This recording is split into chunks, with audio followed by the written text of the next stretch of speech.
네, 하나님께서 오늘 이 말씀으로 우리에게 은혜 주실 줄 믿습니다. 감사합니다. 어떻게 명절이었는데 어디 좀 다녀오셨나요?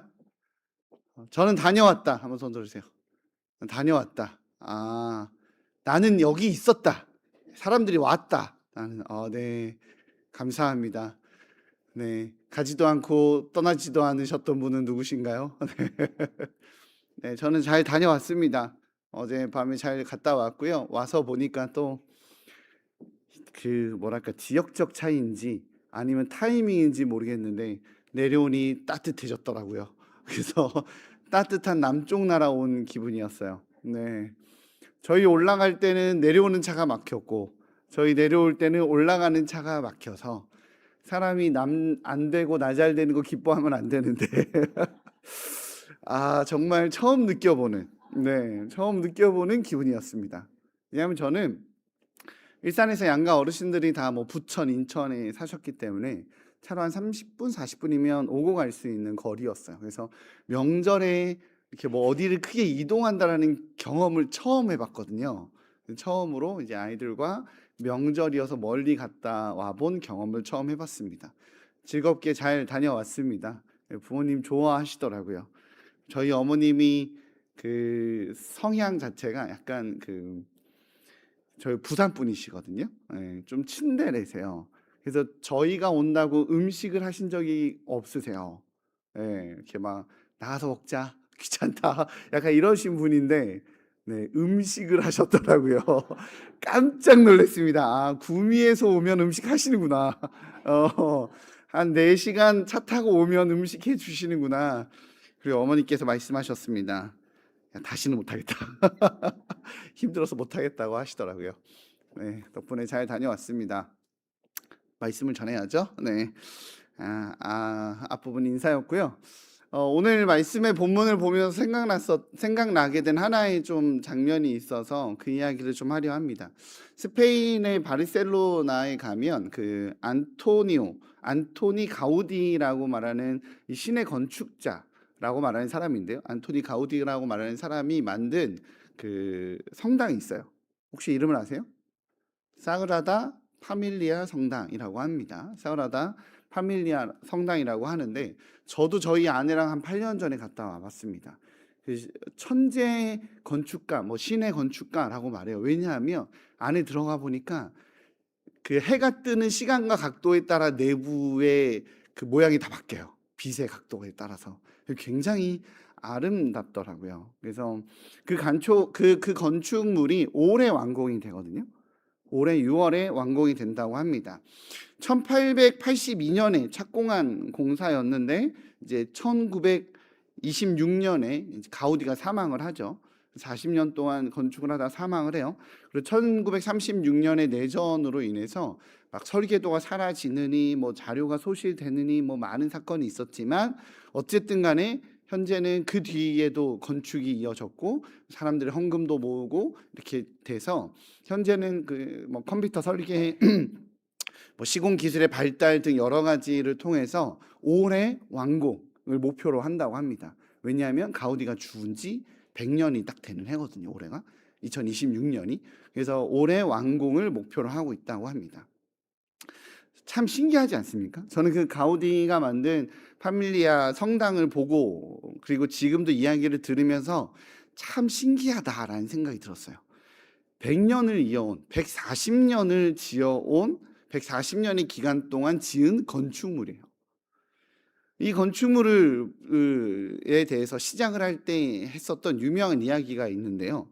이 성당의 설계도가 처음 이렇게 공개가 되었을 때 가우디에게 사람들이 물었대요.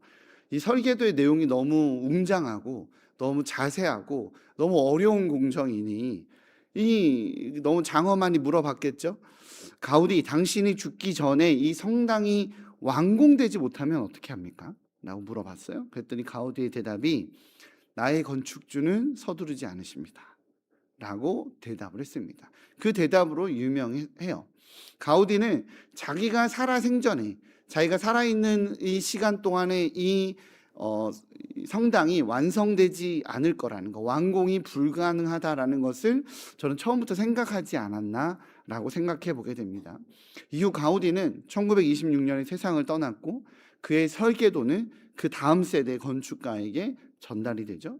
가우디가 망치로 그리고 돌을 옮기며 그 건축물을 건축하다가 죽으면 그 다음 사람이 그 망치를 이어받아서 또 건축을 이어가고 또 그 다음 사람이 이어받아서 돌을 올려가며 140년 동안 지어진 건물입니다. 그래서 올해 완공이 돼요. 그런 해에서 그런 의미로 이 스페인 입장에서는 올해가 굉장히 의미 있는 해가 아닌가 싶습니다. 한번 스페인에 갈 기회가 생기시면 한번 보고 오시는 것도 좋다라고 생각이 듭니다. 저는 오늘 본문 이 창세기 5장에서 나타나는 이 족보를 보면서 가우디가 설계한 이 사그라다 파밀리아 성당이 생각이 났습니다. 왜냐하면 오늘의 족보가 우리 인류 구원의 거대한 성전을 지어가는 하나님의 공사 현장 보고서가 아닌가라는 생각이 들었기 때문입니다. 그래서 오늘 이 이야기를 하면 좀 시작을 해봤습니다. 오늘 우리가 함께 보는 본문은 창세기 5장이에요. 우리가 함께 읽은 내용은 21절부터지만 실제로는 5장 1절부터 이 전체 내용을 가지고 좀 말씀을 나누고 싶습니다. 아담의 족보라고 명명하는 오늘의 본문에서 가장 많이 나오는 말은 누가 뭐래도 죽었더라예요. 죽었더라라는 말이 종소리처럼 계속 반복이 됩니다. 아담은 930세에 죽었고요. 셋은 920세에 죽었고요. 에노스도 905세까지 살고 죽었습니다. 창세기 족보의 이 창세기 5장 족보의 핵심은요. 살고 죽었더라예요. 살고 죽었더라. 이거 하나님께서 아담과 하와에게 명령하셨죠. 너희가 선악과를 먹으면 반드시 죽으리라 라고 말하는 이 경고가 성취되고 있음을 이 창세기 5장에서 보여주고 있는 거예요. 구약은 하나님께서 말씀하신 그 말씀이 멈추지 않고 죄의 결과로서 나타나고 있는 것을 창세기 5장에서 보여주고 있다는 거죠. 그런데 성경이 보여주고 싶은 소망이 있어요. 그것은 살고 죽었더라 사이에 뭐가 하나 있어요. 뭐가 있냐면 낳고가 있어요. 낳고. 살고 낳았다가 죽어요. 하나님께서 사람을 창조하시고 뭐라고 하셨죠? 생육하고 번성해라 라고 하셨죠. 비록 아담과 하와가 죄를 짓고 하나님과 떠나게 된 존재가 되었지만 하나님께서는 살고 죽는다라는 이 죄의 결과 속에 있었음에도 불구하고 이 생육의 복, 이렇게 낳음으로 인하여서 생육의 복을 신실하게 우리 주님이 지켜가고 계셨다는 거예요. 내가 너희들을 생육하고 번성하게 해줄게 라고 말씀하신 그 약속을, 언약을 지켜가고 있었다는 거죠. 그런 의미에서 하나님께서 사람을 정말 잘 돌봐주셨구나라는 것을 우리는 볼 수 있어요. 평균 수명이 900세였으니 정말 잘 돌봐주셨다라는 것을 우리는 확인하게 되는 거죠. 요즘처럼 풍요로운 시대, 풍족한 것들이 넘치지 않는 시대였음에도 불구하고 인구수가 주는 것에 비하면 그때의 번성한 것은 전적인 하나님의 은혜라고 볼 수 있을 겁니다. 특별히 이 낳고가 왜 중요하냐면 낳고라는 생명의 잉태를 통해서 하나님께로부터 전해져 오는 어떤 의지가 있는 거예요. 창세기 5장 1절을 보면 한번 같이 읽어볼까요? 창세기 5장 1절, 우리 본문에서 그렇게 안 벗어나니까 읽을게요. 같이 읽겠습니다. 시작. 이것은 아담의 계보를 적은 책이니라. 하나님이 사람을 창조하실 때에 하나님의 모양대로 지으시되. 맞습니다. 하나님이 사람을 창조하실 때에 누구의 모양대로? 하나님의 모양대로 지으셨어요. 창세기 1장에 나왔었던 말씀 그대로를 이제 다시 인간의 족보를 이야기하면서 창세기 5장에 하나님이 한 번 더 이야기하세요. 내가 사람을 나의 모양대로 지었다라고 이야기하죠. 그리고 또 어떤 이야기가 나오냐면 인간도 자기의 모양대로 사람을 낳게 된다라고 그 내용이 나와요. 우리 창세기 5장 3절입니다. 같이 읽겠습니다. 시작. 아담은 130세에 자기의 모양 곧 자기의 형상과 같은 아들을 낳아 이름을 셋이라 하였고. 아멘. 이 나타라고 말하는 이 생명의 잉태는 창세기의 이 자녀를 통해서 하나님께서 생명의 신비가 이어지는 것, 하나님의 형상이 창조되었고 그 형상이 자녀를 통해 이어지고 있는 것을 보여주고 있다라는 것이죠. 이러한 논리는요, 하와의 이름을 통해서도 우리는 좀 알 수가 있습니다. 원래 아담이 하와에게 준 이름이 있었어요. 제가 설교 때 했었는데 기억나시나요? 창세기 2장 설교할 때 아담이 하와에게 준 이름이 있었습니다. 하나님은 아담에게 하와를 이렇게 데리고 오기 전에, 여자를 창조해서 데리고 오기 전에 원래 아담에게 시킨 일이 있었습니다.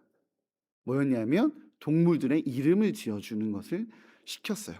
그리고 동물의 이름을 지어주는 것은 고대 세계에서 이름을 주는 것은 이름을 주는 자가 이름을 받는 자의 통치자라는 의미인데, 그 타이밍에 하나님이 여자를 데리고 와요. 그리고 그 여자를 본 아담은 그 여자에게 이름을 줍니다.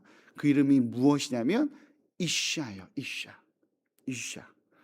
이것은 사람이라는 이름의 여성 표현이에요. 여성적인 표현. 아담은 자기의 이름이 이쉬였어요. 내가 사람이다. 나의 이름은 사람인데 너도 사람이다. 라고 자기의 이름을 주는 겁니다. 그래서 아담은 그 수많은 동물들의 짝을 보면서 짝이 있구나, 모든 동물들이 짝이 있구나, 그들의 통치권으로 이름을 주지만 하나님이 여성을 데리고 왔을 때 너와 나는 동등하다, 나의 이름을 너에게 준다 라고 말하며 이시가 이샤에게 이름을 줍니다. 그래서 되게 유명한 노래가 있죠. 이시가 이샤에게, 그죠? 그 노래가 여기서 나온 거예요. 그래서 자기의 이름을 줘서 너와 나는 동등하고 너와 나는 본질적으로 같다라고 말하는 사람 이름을 줍니다. 근데요, 성경에서 아담이 하와에게 이름을 한 번 더 줘요. 그 창세기 3장 20절이 나오거든요. 창세기 3장 20절 같이 한번 찾아보겠습니다. 창세기 3장 20절입니다. 같이 읽겠습니다. 시작. 아담이 그의 아내의 이름을 하와라 불렀으니 그는 모든 산자의 어머니가 됨이더라. 아멘. 아담이 하와에게 한 번 더 이름을 줘요. 한 번 더 그녀를 부르는 호칭을 세웁니다. 근데 이 이름을 주는 타이밍이 중요해요. 이 타이밍이 언제 주었느냐?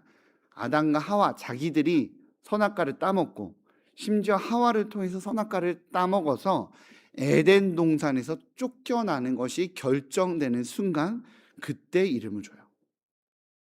그때 이름을 줍니다.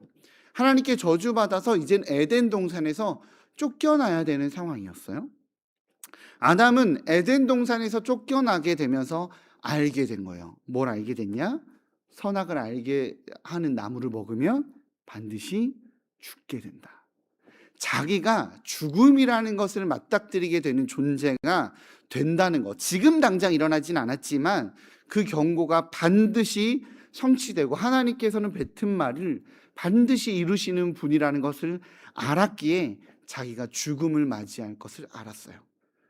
그런데 자신과 존재적으로 같은 근원을 가진 여성을 보니까 그 여성을 통해서, 그 여자를 통해서 자신의 존재가 이어져 가게 되는 생명이 잉태된다는 사실을 깨닫게 됩니다. 그리고 그 의미도 깨닫게 돼요.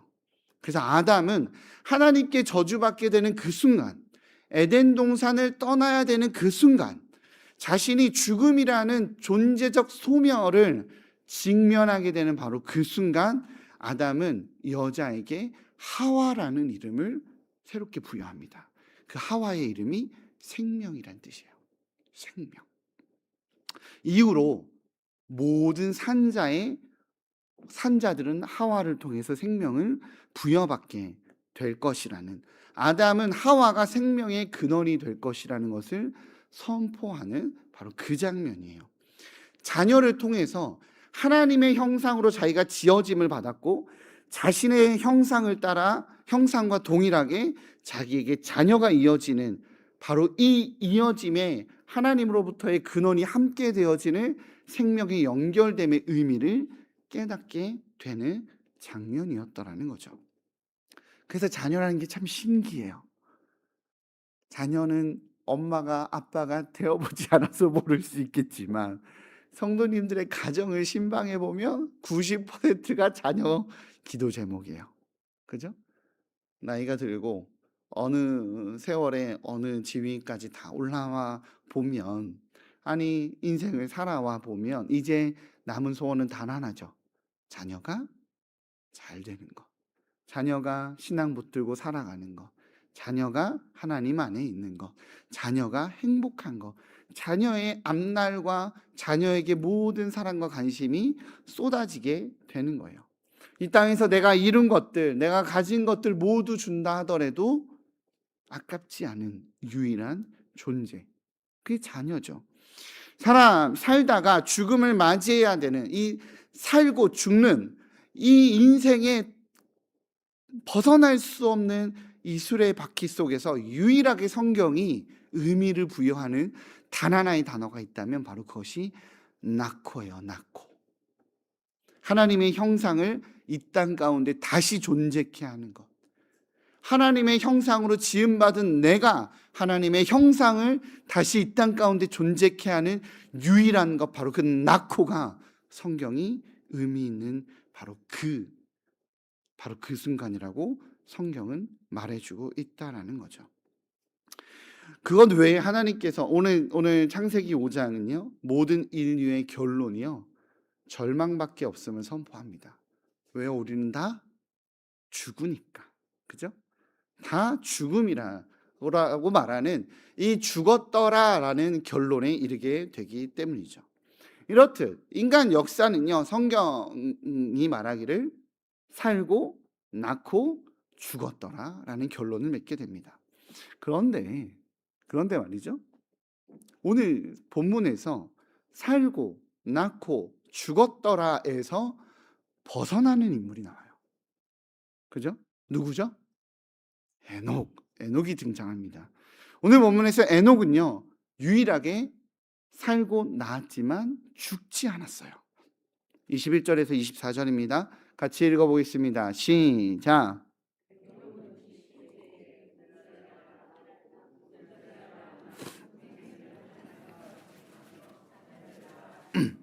그는 살았더라.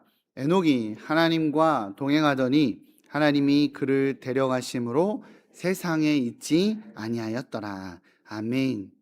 에녹은 오늘 등장하는 족보에서 유일하게 죽음을 피한 존재입니다. 성경은 에녹이 죽지 않은 비결을 본문을 통해서 알려주죠. 에녹은 왜 죽지 않았을까요? 아멘, 감사합니다. 하나님과 동행하였기 때문에. 성경은 하나님과 동행하더니 라고 표현되어 있어요. 생명의 근원 되시고 이 생명의 창조주 되신 하나님과 동행하니까 에녹은 살고 죽었더라라는 세상 속에서 유일하게 죽지 않은 존재가 되었습니다. 그리고 성경은요, 창세기는 유일하게 죽지 않은 에녹을 이 아담의 족보에 기록해 놓았어요. 그리고 또 한 명의 사람을 보고 싶어요. 바로 노아입니다. 29절이에요. 같이 한번 읽어보도록 할까요? 같이 한번 읽어보겠습니다. 시작.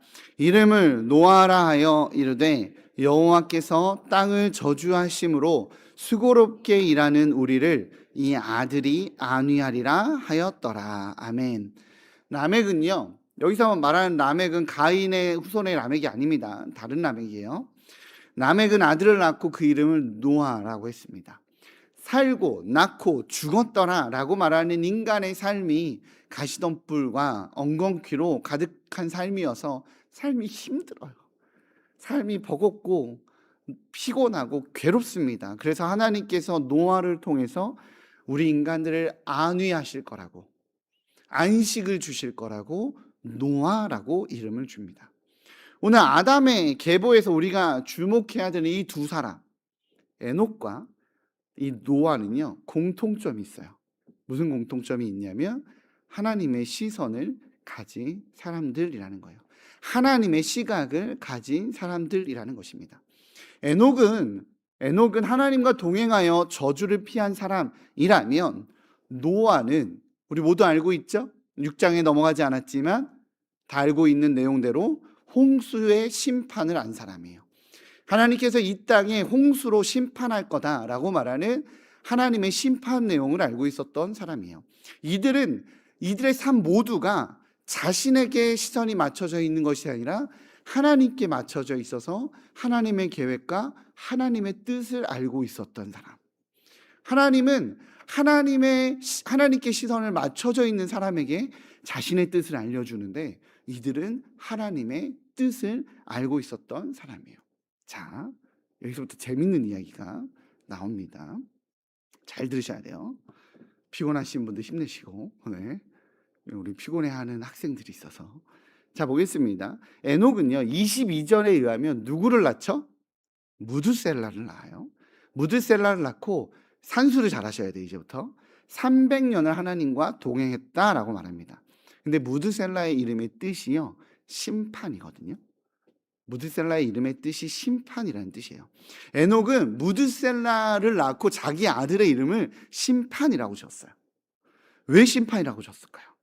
아담 이후로 사람들은 살고 낳고 죽음을 반복해서 하나님께 보여주며 그의 생이 어땠냐면 거룩한 것이 아니라 죄악이었어요. 우린 그것을 6장 넘어가면 바로 알아요. 그죠? 인류학자들에 의하면 900세가 넘는 사람들의 수명과 자녀를 낳는 속도, 그리고 쌓여지는 인구수로 비교했을 때 당시의 인구수가 지금 현대 인구수와 비슷했을 수도 있다라고 추정하곤 합니다.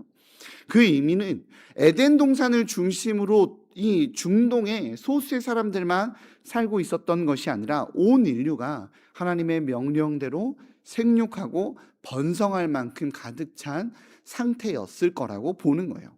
그러나 우리는 다시 말씀드리지만 이후의 결과를 알고 있죠. 인간은 죄악을 선택했고 악이 만연해서 멸망의 길로 그 끝으로 가고 있었어요.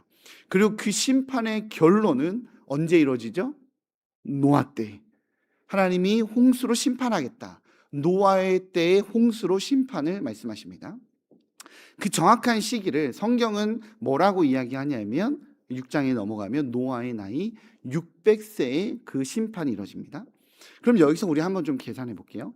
에녹의 나이가 65세에 무드셀라를 낳았고 300년을 하나님과 동행하다가 365세에 하늘나라로 하나님께 부름받아 갔습니다. 그렇다는 것은 에녹이 하나님께 갔을 때 무드셀라의 나이가 몇 세일까요? 300세가 되죠. 그죠? 네, 계산이 되시죠? 무드셀라의 나이는 300세입니다. 그리고 창세기 27절에 보면 무드셀라가 죽은 나이가 969세예요. 그죠? 무드셀라가 라멕을 낳은 나이가 187세. 라멕이 노아를 낳은 게 182세에 낳았거든요. 즉 계산해 보면 무드셀라의 나이 369세에 노아가 태어난 거예요. 이해가 되셨나요? 이걸 합쳐보면 무드셀라가 할아버지인데, 라멕이 할아버지인데 라멕은 187세에 노아를 낳았고 무드셀라의 나이로 보면 369세에 노아가 태어난 거예요. 이후에 노아의 나이 600세 홍수가 시작되었다라고 말하는 것은 이는 노아의 나이가 600세 홍수가 시작된 것이기도 하지만 무드셀라가 죽는 해에 노아의 홍수가 심판이 시작된 거예요. 무슨 말인지 이해가 되시나요? 더하기 되시죠? 뭐 결론은 이것저것 하면 결론은 무드셀라가 죽는 해에 노아의 홍수의 심판이, 하나님의 심판이 시작됐다는 거예요. 무슨 말이죠? 에녹은요 하나님의 심판을 알고 있었던 사람이에요. 에녹은 이 땅에 살고 있지만 하나님의 눈으로 이 땅을 바라보고 있었던 사람이라는 거죠. 이 땅이 죄악이 만연해서 하나님께서 홍수로, 어떤 형식인지 몰랐을 수는 있겠지만 하나님께서 이 땅의 죄악에 분노하고 계셨고 심판하실 거라는 걸 알았기 때문에 자기의 아들의 이름을 심판이라고 지어요. 자기 아들을 심판이라고 지었던 얘기는 무슨 뜻입니까? 300년 동안 하나님과 동행하면서 이 땅에 하나님의 심판이 임할 거다. 돌아와야 된다, 돌아와야 된다라고 주의 뜻을, 주의 마음을 전한 자로 300년간 살았던 거예요. 이 땅에 살고 있지만 하나님의 뜻을 알고 하나님의 뜻을 전하며 하나님과 동행하며 살아온 사람이 바로 에녹이었다라는 거죠. 그런 에녹이기에 하나님은 자신의 시선과 자신의 마음을 알고 있는 이 에녹을 죽음에 두지 아니하고 하늘로 데려가십니다. 그는 그렇게 죽음을 피하는 자가 되죠. 노아도 마찬가지예요. 노아 역시 하나님께서 홍수로 이 땅을 심판할 것을 알고 있는 사람이었습니다. 하나님은 노아에게 말씀하셨고 하나님의 뜻을 믿었던 노아는 하나님의 뜻을 받들어 방주를 건조하죠. 그죠? 그렇게 노아는 하나님의 심판을 벗어나게 하는 이 홍수 심판을 벗어날 수 있는 유일한 통로가 되는 것이 바로 노아라고 성경은 표현하고 있어요. 왜 방주 안에 들어가면 심판을 벗어나니까. 창세기에 등장하는 오늘 본문은요, 인류의 압축판과도 같은 거예요. 창세기 5장 1절에서 오늘 본문을 아담의 계보라고 말합니다. 이 표현은요, 아담의 계보이기도 하지만 인류의 계보다라고 말하고 있는 거예요. 이 인류의 계보 앞에서 하나님께서 행하실 이 마지막 심판을 알고 하늘에 올라간 이 마지막 심판, 마지막 때 이런 심판이 있을 거다라고 이걸 전하다가 하늘에 올라간 에녹을 보여주고 있고, 이 마지막 심판 때의 구원의 통로가 되는 노아를 안위라는 이름의 노아를 보여주고 있습니다. 이는 인류의 압축판이라고 보았을 때 누구를 나타내고 있는 것 같습니까?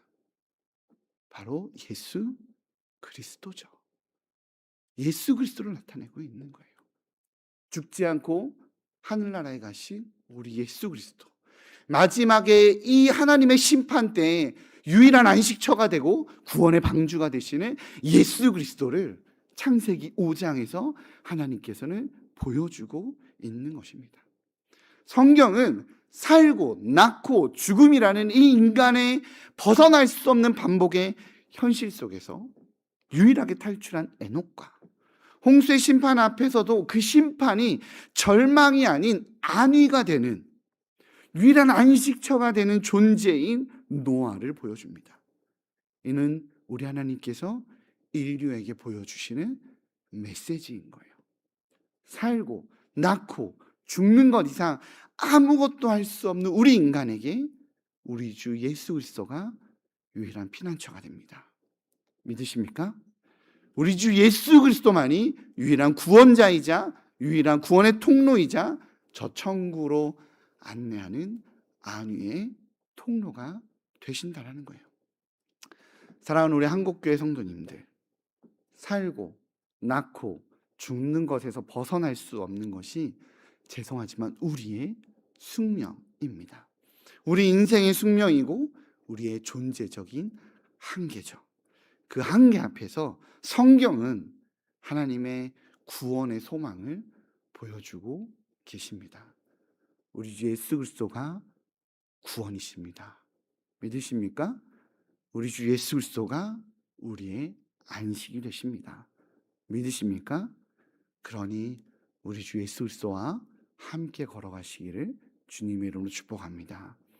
우리 주 예수 그리스도 안에서 안식하시기를 주님의 이름으로 축복합니다.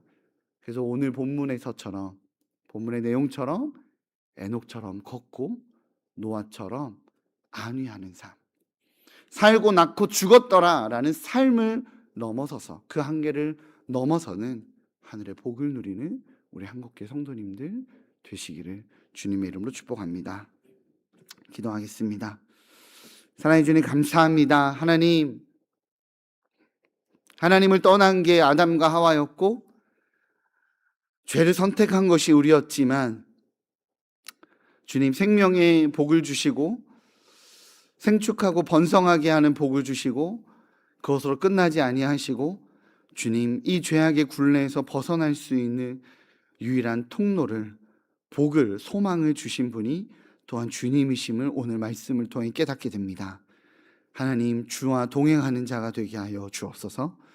하나님의 뜻을 알고 하나님의 마음을 아는 우리 주 예수 그리스도를 성경에서 발견하게 하여 주시고 그 주님과 동행하기에 이 땅에 살지만 하늘 소망으로 살아가는 저희들 되게 하여 주옵소서. 감사합니다. 예수 그리스도의 이름으로 기도합니다. 아멘. 할렐루야. 우리 주님이 우리의 소망이시